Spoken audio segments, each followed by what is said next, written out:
Crime solved by technology. In the heart of a global financial organization, a meticulous pattern of data center intrusions began as what everyone called random noise.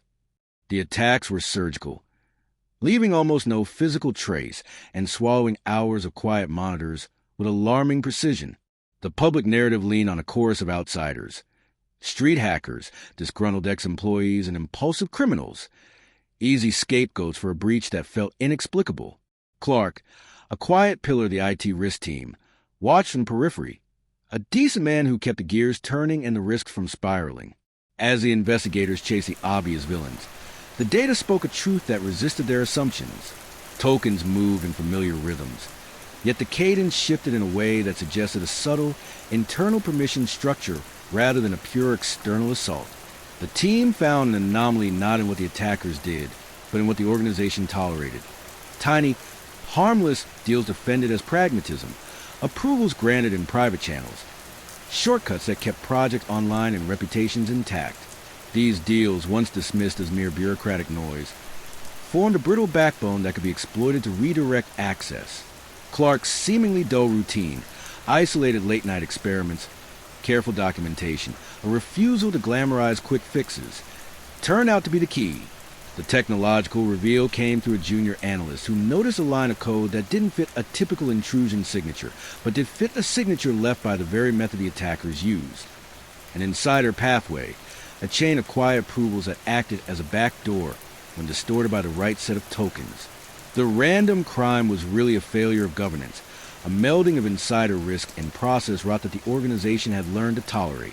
The investigation shifted from hunting external villains to auditing internal processes with surgical precision. Clark's opponents, those who wanted fast results and protect the company's bravado, began to reinterpret his caution as complicity. Yet the investigation, guided by data, began to illuminate a pattern. The attackers exploited a culture of expediency, one Clark had spent a career resisting. The technology, logs, access histories, and chain of approval records began stitching a map from maintenance windows to sign-offs, from just this once to a risky normal. The truth forced a painful reckoning.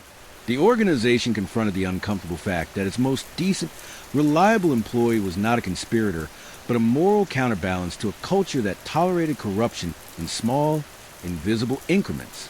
Clark faced suspicion, not vindication, as colleagues wrestled with the idea that integrity can be misread as conspiracy in a system designed to reward speed. His vulnerability became the story's heart. A man who opposed deals because they eroded safety, even when those deals protected reputations and short-term budgets. Technology did what human eyes could not. It exposed the shadowy logic of the breach and the quiet compromises that allowed it to breathe. The organization rebuilt its defenses around transparency, audited decision-making, and a standing ethics committee focused on insider risk. Access controls tightened. Governance of deals, explicit, visible, and reversible, became the new normal.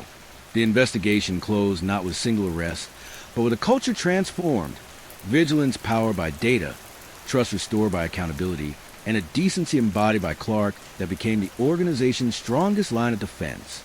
Clark endured not as a fallen hero, but as a symbol. The quiet man who safeguarded truth when the system wanted a simpler story. In the glow of monitors, the truth stood naked on the screen, and the organization learned to listen to the data and to the conscience behind it. The final image was not a dramatic reveal, but a renewed commitment to integrity, where technology and humanity walk hand in hand to prevent the next breach.